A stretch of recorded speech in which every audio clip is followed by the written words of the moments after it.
My experience, the biggest bass in the lake. I've caught some huge largemouth, huge spotted bass, huge smallmouth.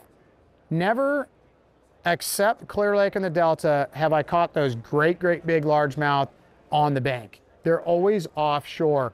And again, we've touched on some of those things, why, the pressure, the bait, but they're always offshore. These are probably the smartest bass in the lake. They're gonna be the toughest to catch. I wanna give you guys some stuff here to help you catch them. But let's start with wintertime. You know, around that wintertime, that's when this addiction started for me, the suspended fish, the art of suspended fish, how to catch them. Again, Northern California, and I've used this across the country, smallmouth up in New York, St. Lawrence River, Lake Lanier, Smith Lake. You'll be surprised. I don't care where you're at, you know, maybe not a Florida, but they're always gonna be suspended fish. The wintertime is a great way to catch them. So, quick story for you guys. This is one of my favorites. Years ago, I caught the world record spotted bass. It was a 10.80. There's some videos out there, really cool. It started off, I was going to do a photo shoot with tacklewarehouse.com, and they go, Cody, we're gonna send you some of these shirts, some hats. Let's get some cool photos with some big spotted bass or whatever you can catch. And so we go out, and I went old school on you guys here on the spotted bass. I'm idling out, and this is a lake, Bullard's Bar, full of kokanee salmon. Of course, we don't have those except on usually the West Coast, but same technique applies. I idle out and I go, man, look at all those fish. They're down like 30 feet. All that bait is in 30 feet. I didn't see any fish, but the first point I pulled up onto, this was the first year of live scope. So I didn't really know 100% how to use it. I put the trolling motor down.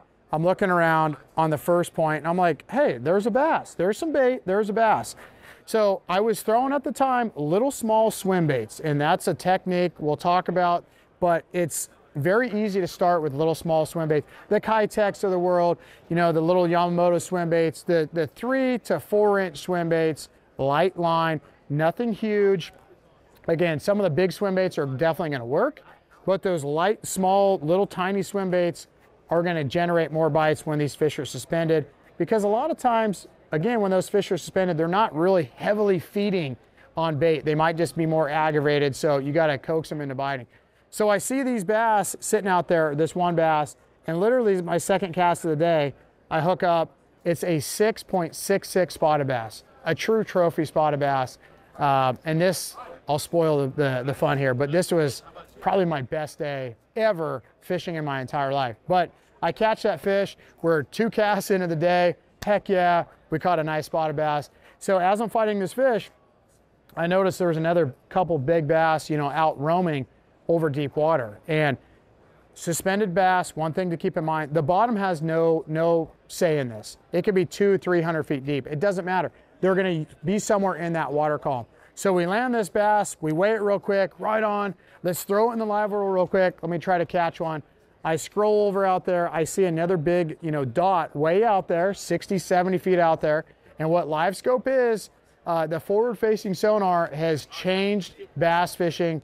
If you have not heard about it, what it is, you've had the 2D forever. You know, I started bass fishing at an early age when it was actually paper graphs, long nether conversation here, but it's a forward facing sonar. So we've always had the sonar that shoots directly down.